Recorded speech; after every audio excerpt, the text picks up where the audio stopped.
Classification mammals के बारे में ये लेक्चर चल रहा था। इसके अंदर मैमल्स को मैंने शुरू में 3 पार्ट में क्लासिफाई किया था, Prototheria, Metatheria and Eutheria. Prototheria को एग-लेइंग बोलते थे, मेटाथीरिया को मार्सुपियल और यूथीरिया वास्तविक जो मैमल है जिसके अंदर प्लेसेंटा पाए जाते हैं वो इस कैटेगरी के अंदर आते हैं। उस लेक्चर में मैंने प्रोटोथीरिया मेटाथीरिया के बारे में वर्णन किया था। अब थोड़ा यूथीरिया के बारे में वर्णन कर दिया जाए। यूथीरिया में जो ऑर्डर होते हैं, ये सबसे अच्छी बात ये है कि मैमल्स में ये सब दिखाई देते हैं, इनके कैरेक्टर्स, इनके लक्षण। और आजकल जब भी एनिमल डिस्कवरी चैनल है, वाइल्ड एनिमल्स है, इनके बारे में पूरा डिटेल दिखाई दे जाता है, इसलिए इसको बड़ा एक इंटरेस्टिंग टॉपिक हो गया है। प्रारंभ में तो इसको म्यूज़ियम में रखा जाता था, एनिमल्स सड़े गले होते थे, इंटरेस्ट नहीं आता था। अब वही एनिमल्स अब बिल्कुल जिसको कहते हैं लिविंग स्टेज में, नेचुरल हैबिट में देखते हैं और बहुत अच्छी तरीके से उसके बिहेवियर वगैरह को समझने में आसानी होती है। इसके अंदर हम चलते हैं, इसके ऑर्डर है इंसेक्टिवोरा। इंसेक्टिवोरा जैसे नाम इंडिकेट कर रहा है कि ये बहुत प्रिमिटिव मैमल्स होते हैं। नाम से पता चलता है कि ये इंसेक्ट खाते हैं और इंसेक्ट खाने की वजह से इनके अंदर उसी प्रकार के मॉडिफिकेशन हो जाते हैं, जैसे इसके स्नाउट लंबे पॉइंटेड होते हैं, पैर प्लेंटिग्रेड होते हैं जिसमें 5 कोड होते हैं और जाज पाए जाते हैं, मोलर इनका पॉइंटेड होता है, पेग लाइक कप्स और इंसेक्ट फीडिंग होते हैं, प्लेसेंटा डिस्क्वाइडल होते हैं और ये मोस्टली नॉक्टर्नल होते हैं। अब इंसेक्टिवोरा एनिमल्स के अंदर कुछ हम कैरेक्टर्स कुछ एग्जाम्पल देख लेते हैं। इसके एग्जाम्पल्स में इंसेक्टिवोरस के अंदर आते हैं, जैसे आपको नाम इंडिकेट कर रहा है इंसेक्टिवोरा। तो इंसेक्टिवोरा के अंदर मैमल्स के अंदर श्रियू आते हैं। एक सोरेक्स है, सोरेक्स छोटे से एनिमल्स होते हैं जो कि लगभग 4 से 5 सेंटीमीटर लंबे होते हैं और वज़न भी ज़्यादा 3-4 ग्राम होता है। सबसे छोटे ये इंसेक्टिवोरस एनिमल्स होते हैं। इनके पूंछ लंबी होती है और ये यूरोप में, एशिया के कुछ पार्ट्स में पाए जाते हैं। इनको इसके छोटा सा पार्ट होता है जो कि इंडिया में पाया जाता है और इसको छछूंदर भी कहते हैं लोकल लैंग्वेज में। इसके अंदर एक ऑब्नॉक्सियस स्मेल होती है जिसकी वजह से कैट्स, बिल्लियाँ इनका शिकार नहीं कर पाती। दूसरा होता है टालपा, मोल जिसको बोलते हैं। ये भी छछूंदर की वैरायटी है लेकिन they are in bigger size. दोनों में थोड़ा सा अंतर है, इनके पूंछ के अंदर अंतर है। ये टालपा की पूंछ छोटी होती है जबकि सोरेक्स की पूंछ कुछ लंबी होती है। सोरेक्स साइज में छोटा होता है, टालपा बड़ा होता है। और ये टालपा के जो 4 लिम्ब है, ये इसके अंदर क्लॉज पाए जाते हैं, साइज भी थोड़ी लंबी होती है और बोरोइंग एनिमल होने के कारण इनके अंदर ज़मीन को खोद कर बिल बनाकर ये रखते हैं। इसके अंदर नेक्स्ट एनिमल है इंसेक्टिवोरस में जिसको कि हेज हॉग बोलते हैं, एरिनेक्सियस बोलते हैं। ये हेज हॉग, ये इसकी स्किन चारों तरफ से छोटे छोटे स्पाइन लाइक स्ट्रक्चर से कवर्ड रहते हैं और इंटरनल फर्टिलाइजेशन होता है। ये जब इनको डिस्टर्ब किया जाता है तो ये रोल अप करके अब बॉल की शेप में बना लेते हैं, म्यूमी कर लेते हैं और चारों तरफ से स्पाइंस होते हैं जो कि इनको प्रीडेटर से बचाते हैं। ये अभी भी, ये एनिमल्स अभी भी जो सेमी एरिड रीजन है, जोधपुर जैसलमेर बाद में साइड में, अभी भी बहुत ही अबंडेंट में पाए जाते हैं। हालांकि अब इनकी तादाद घट रही है लेकिन अभी से 15, 20, 25 साल में इनकी संख्या काफ़ी पाई जाती थी। ये छोटी झाड़ियों में रहते हैं, इंसेक्ट को अपना खुराक बनाते हैं। इसके अलावा ये छोटे छोटे स्नेक्स, बर्ड्स को भी, कार्निवरस होते हैं, इनके ऊपर भी अपना भोजन ले लेते हैं। इसको कॉमन इंडियंस में झाऊ चूहा भी बोलते हैं और झाऊ चूहा राजस्थान के अंदर वेस्टर्न पार्ट में अंदर जहाँ डेजर्ट एरिया है वहाँ पर काफ़ी एबंडेंट में पाए जाते हैं। ये कुछ इम्पोर्टेंट एनिमल्स हुए इंसेक्टिवोरा।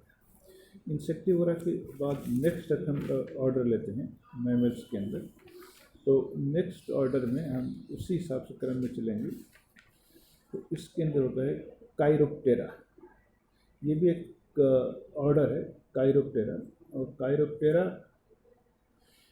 जो ऑर्डर है ये उस तरह के एनिमल्स होते हैं जो फ्लाइंग वाले। इसके अंदर उड़ने की क्षमता पाई जाती है, और उड़ने की क्षमता के अंदर ये दो तरह के एक्चुअल में पाए जाते हैं मैमल्स फ्लाइंग वाले। एक तो काइरोप्टेरस वाले पाए जाते हैं, और दूसरे अभी इसके बाद में वर्णन करूँगा। तो काइरोप्टेरस में ये खास बात होती है कि इसका जो 4 लिम्ब है, चारों तरफ से उसके 4 लिम्ब, उसके जितने डिजिट है सबके चारों तरफ इनकी स्किन मेम्ब्रेनस और लेदरली स्किन चारों तरफ से फैलकर एक पंख की शक्ल बना लेती है, और ये आगे तक पीछे बढ़ते रहते हैं और हैंड लिम्ब को भी कवर करते हैं। विंग्स जो बीच में होते हैं, उसके बीच में जो बोन्स होती है फोर आर्म की और फिंगर्स की, उसको सपोर्ट करती है।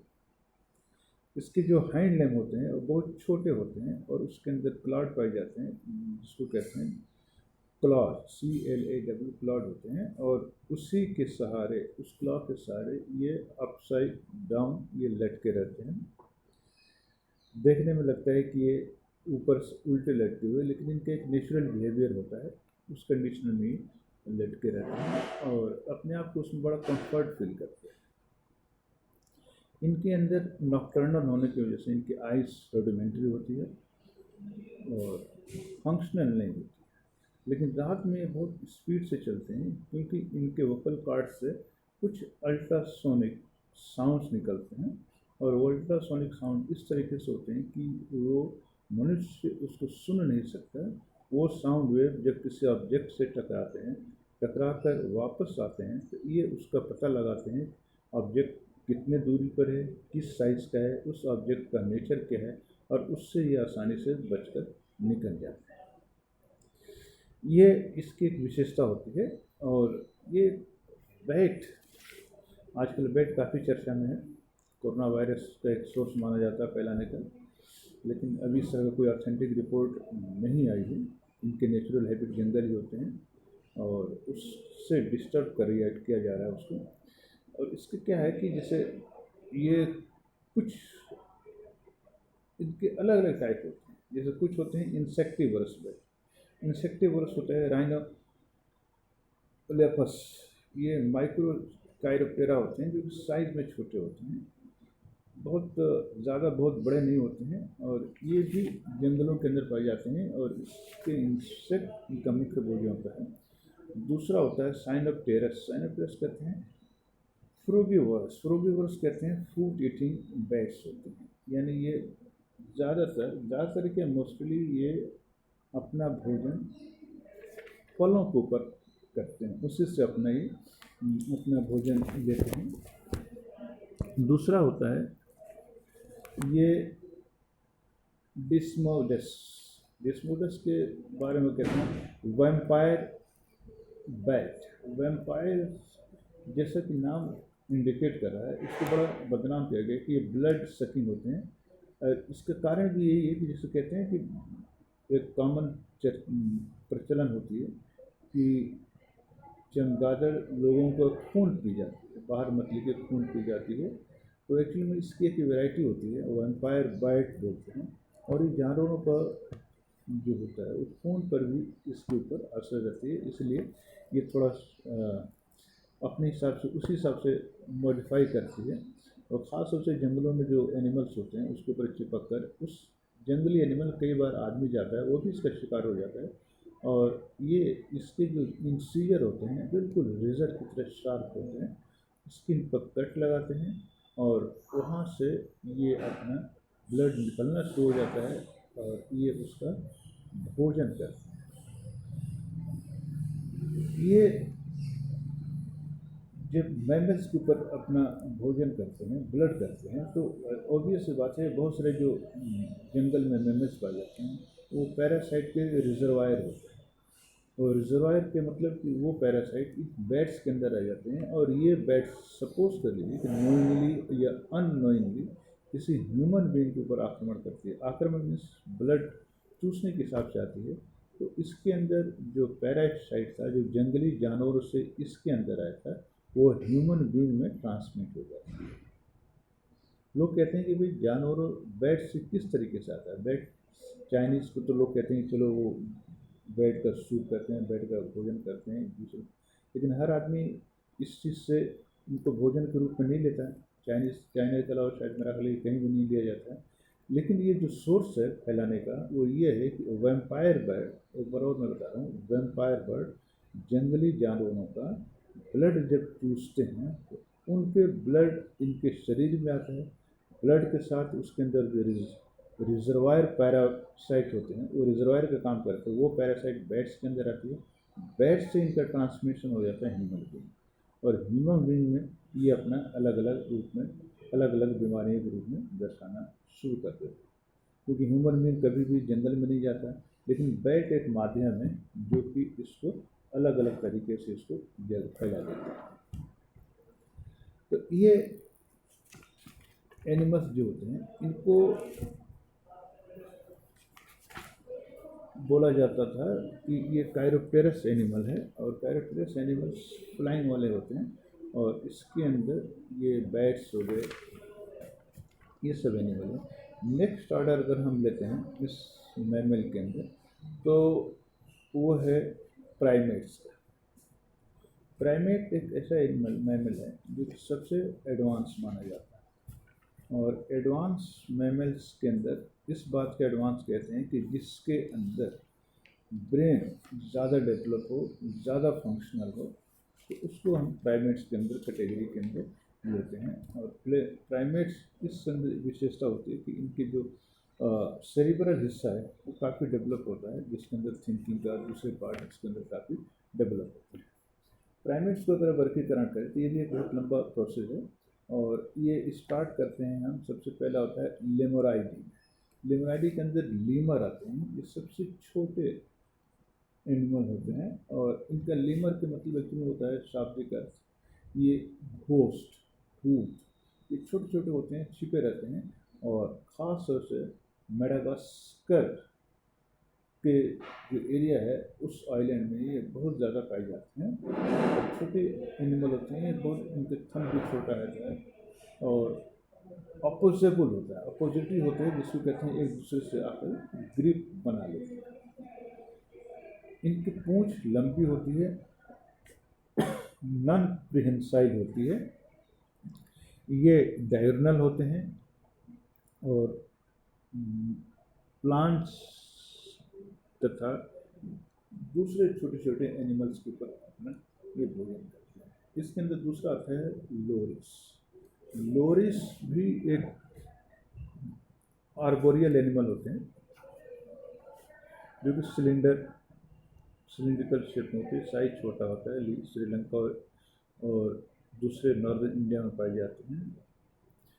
और इसके अंदर एक ख़ास बात है कि इनका आँख जो है ना, ये काफ़ी दोनों बड़े होते हैं, और बॉडी के अगर प्रोपोर्शन लीजिए तो बॉडी के प्रोपोर्शन में दुनिया में सबसे ज़्यादा प्रोपोर्शन के साइज की इनकी आँख लोरिस के अंदर है। नेक्स्ट होता है टर्सियस। टर्सियस भी एक तरह के स्मॉल छोटे सॉलिटरी प्राइमेट्स होते हैं, और ये छोटे बहुत बड़े नहीं होते, चूहे के आकार के होते हैं, फिलीपाइंस वगैरह एरिया में पाए जाते हैं, और लीमर से कुछ एडवांस होते हैं।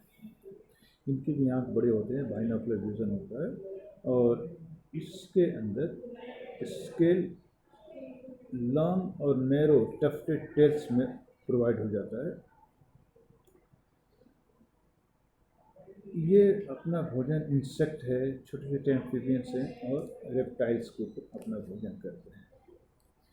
नेक्स्ट है प्राइमेट्स के अंदर डॉबिनोटोनिया, जिसके अंदर एनिमल आता है आई एक अच्छा मेडागास्कर के अंदर पाए जाने वाला एनिमल होता है, लीमर की तरह होता है, पर इस थोड़ा सा एक्टिव होता है, बड़ा होता है, और इसका जो है इंसीजर इसके शरीर में इसके जबड़े में दोनों तरफ पाए जाते हैं, और ये इंसीजर कंटिन्यूस ग्रो करते रहते हैं। नेक्स्ट होता है एटिलिस।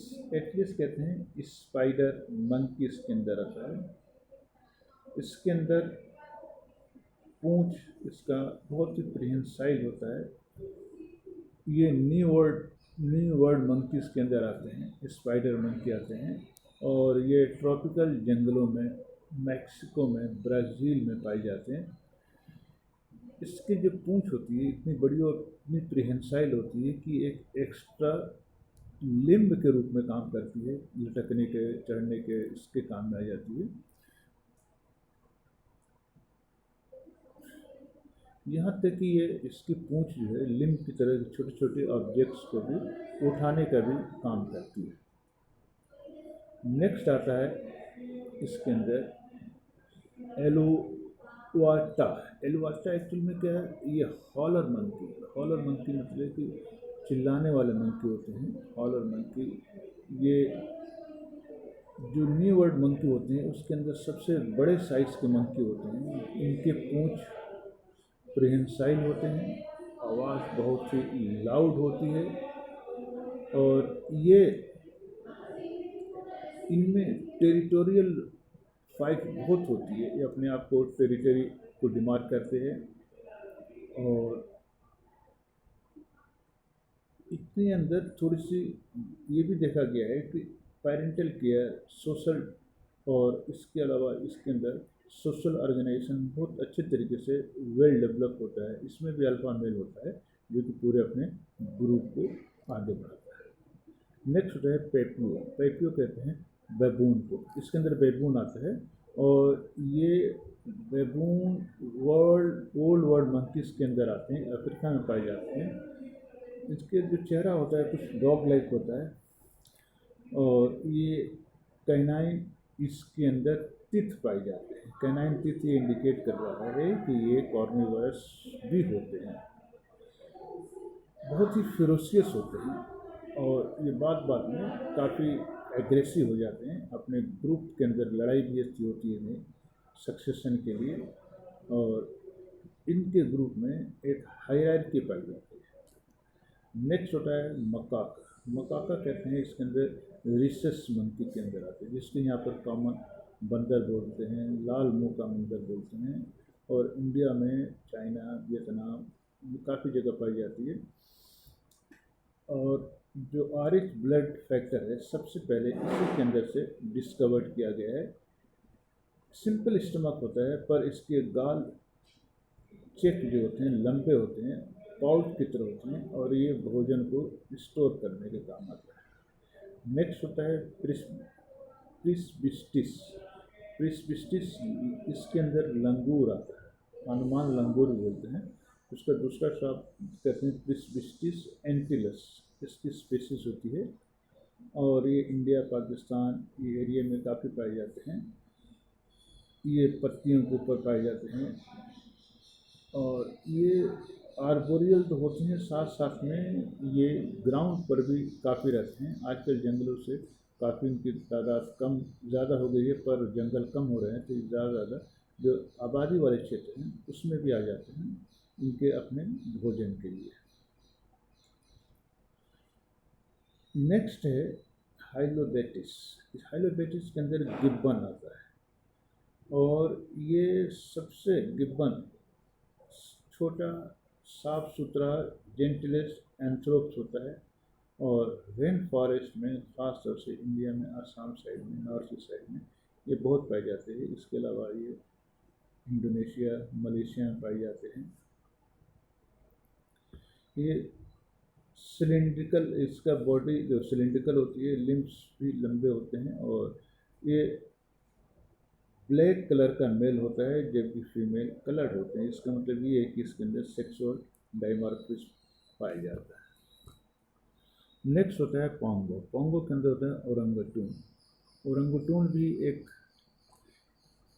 प्राइमेट्स के अंदर आ जाते हैं, जो कि लो लेइंग फॉरेस्ट एरिया में, सुमात्रा हुआ, बोर्नियो हुआ, ओरंगुटान मोस्टली इसको कहते हैं मैन ऑफ द वुड। लकड़ियों के बीच में अपने अपने घर बना कर ये लोग रहते हैं, और इनमें भी काफ़ी ग्रुप होता है, सोसाइटी होता है। नेक्स्ट होता है चिंपैंजी, जिसके अंदर पैन आता है। पैन चिंपैंजी ये मानते हैं कि चिंपैंजी सबसे मनुष्य से सबसे करीब होते हैं। कांगो रिवर के चारों तरफ ये एरिया में पाए जाते हैं, अफ्रीका में पाए जाते हैं, और इसके अंदर बहुत सारे कैरेक्टर्स मनुष्य से मिलते जुलते हैं। नेक्स्ट होता है गोरिल्ला। गोरिल्ला सबसे पावरफुल एप के अंदर आता है, सबसे लिविंग में सबसे बड़ा प्राइमेट होता है और ये अफ्रीका के जंगलों में पाए जाते हैं। ये इनकी वज़न 250 किलो तक हो सकती है। कैनाइन भी लंबे होते हैं, इसके आर्म भुजाएँ भी लंबी होती हैं। और इसके अलावा गोरिल्ला मोस्टली क्या लगभग अपना पूरा समय ज़मीन के ऊपर भी बिताते हैं। आर्बोरियल कम होते हैं। ये आसानी से थोड़ा कभी सेमी इरेक्ट होकर भी चल लेते हैं। प्लेंटीग्रेड होते हैं फीट इसके। और माउंटेन्स गोरिल्ला जो है डेंस ब्लैक हेयर्स के होते हैं। इसके बाद मैं जिक्र करूँगा नेक्स्ट लेक्चर में जो मैमल्स के बच गए हैं उसके बारे में।